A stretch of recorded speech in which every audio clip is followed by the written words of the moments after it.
thoughts on even the practice of medicine, because I don't know if you realize, but our training and our medical system is so masculine, analytical driven, science-based, which is wonderful. But sometimes we're told that intuitive sense that we have, that knowing where we've seen patterns of this case and this case and this case, and we see the patterns, we're like, I think this is the thing, that comes from a very intuitive place, and then we prove it with science. I am really cautious with stuff, especially what gets said out loud. Like wherever it starts, it may start with intuition, usually starts with, I have an experience and it matches something I've read in a science paper from a weird angle, right? And that's like that's the first thing.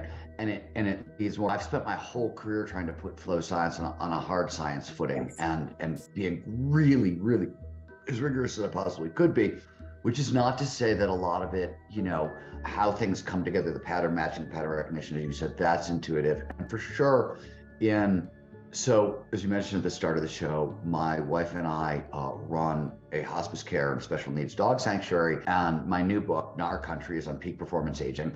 And my actual first work on peak performance aging was doing hospice care work with the dogs. And my wife is one of the best diagnosticians for canine issues in the world. In the beginning, I thought she was just making shit up. She would see patterns that I didn't see. So like she was referring to things that I literally hadn't even developed the awareness to be able to see. So I was like, I don't know if my wife is lying to me or making things up, or like I didn't know what was going on for years, right? Until I actually started, had enough experience that I could see the same things she was seeing and understand things like that. But I've learned, especially around animals, which is not to say that doctors, vets, diagnosticians aren't wrong, but I've learned to really, get it. If something's wrong with an animal, I ask Joy, I want her intuitive opinion as much as I'm going to start turning to articles. And I'm going to go back to the science, but there's nothing.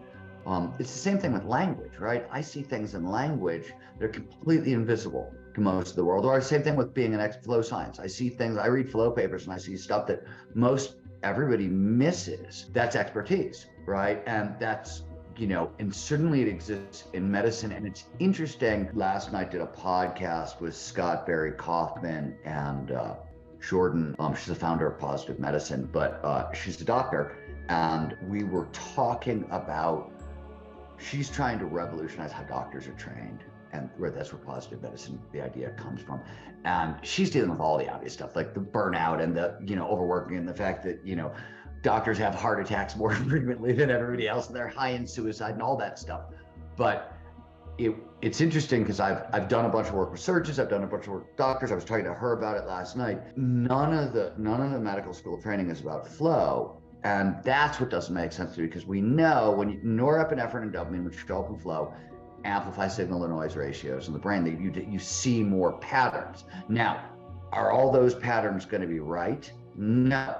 So diagnostically, in the hands of a young doctor, flow could probably be a disaster, right? Nobody's really done that work, but but once there's actual expertise, they're amping the pattern recognition up, and that the dopamine high is something to be suspicious of, right? Yes. Like it does amplify pattern recognition, but it also makes you feel really good. So you think every pattern's great. It's why flow is known to produce compulsive shopping, right? Never go shopping in a flow state. You'll buy everything, right? Like everything looks good.